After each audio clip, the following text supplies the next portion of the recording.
Capsicum முட்டை பொரியலுக்கு தேவையான பொருட்களை பார்த்துடலாம். ஒரு கேப்சிகம் ஒரு பெரிய கேப்சிகம் சின்ன சின்னதாக கட் பண்ணி வச்சுருக்கேன். ஒரு சின்ன தக்காளியை சின்னதாக கட் பண்ணி வச்சுருக்கேன். 2 வெங்காயத்தை மீடியம் சைஸ் வெங்காயத்தை நீல வாக்கில் கட் பண்ணி வச்சுருக்கேன்.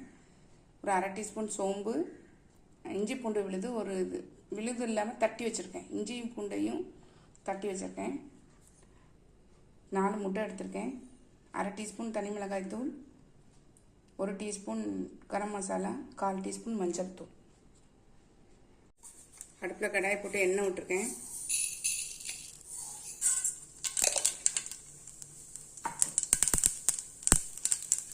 சோம்பு தாளிச்சிடலாம். கடுகு உளுந்தம்பருப்போட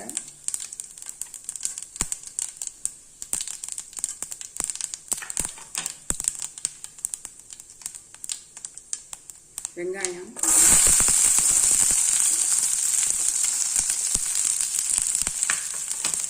கண்ணாடியோடு வதங்கினா போதும். பாதியளவு வதங்கிட்டு பாருங்க. இப்போ நம்ம தக்காளியை சேர்த்துடலாம்.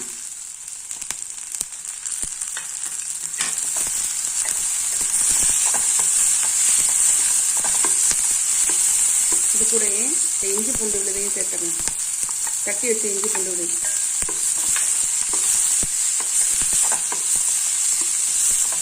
கொஞ்சம் வதங்கட்டும். நம்ம இந்த ஸ்டேஜில் இந்த கேப்சிகம் சேர்த்துடலாம். கொஞ்சம் வதங்கட்டும். கொஞ்சம் வதங்கிடுச்சு. நம்ம இப்போ இந்த மசாலா சேர்த்துடலாம். மஞ்சள் தூள், மிளகாய் தூள், கரம் மசாலா.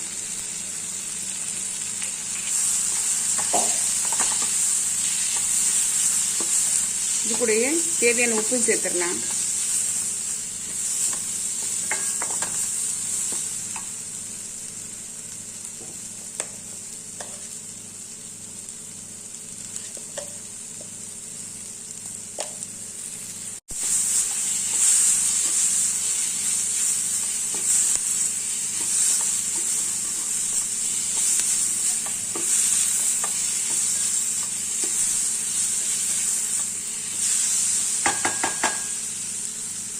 நம்ம இந்த ஸ்டேஜில் முட்டையை உடைச்சி ஊற்றிடலாம்.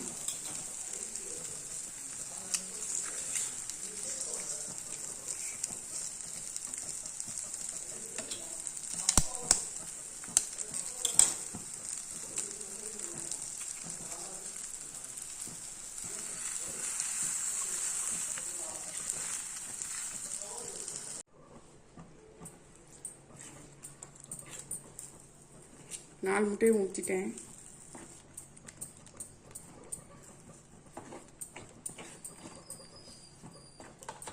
நல்லா கலரி விட்டு வேக வச்சு எடுத்துடலாம். நம்மளுடைய முட்டை பொரியல் பாருங்க சூப்பராக ரெடி ஆயிடுச்சு. செம்ம டேஸ்டாக இருக்கும். கண்டிப்பாக ட்ரை பண்ணி பாருங்கள். நம்மளுடைய கேப்சிகம் முட்டை பொரியல் பாருங்கள் சூப்பராக ரெடி ஆயிடுச்சு. பார்க்குறதுக்கே பாருங்கள் எப்படி கலர்ஃபுல்லாக இருக்குதுன்னு. குழந்தைங்கள்லேருந்து பெரியவங்க வரைக்கும் எல்லோரும் விரும்பி சாப்பிடுவாங்க. கண்டிப்பாக ட்ரை பண்ணி பாருங்கள். ட்ரை பண்ணி பார்த்து கமெண்ட்டில் சொல்லுங்கள். லைக் பண்ணுங்கள், ஷேர் பண்ணுங்கள், சப்ஸ்கிரைப் பண்ணுங்கள். பக்கத்தில் பெல் ஐக்கானை கிளிக் பண்ணுங்கள். நாளைக்கு வேற ஒரு ரெசிபியில் உங்களை சந்திக்கிறேன். பை. தேங்க்யூ.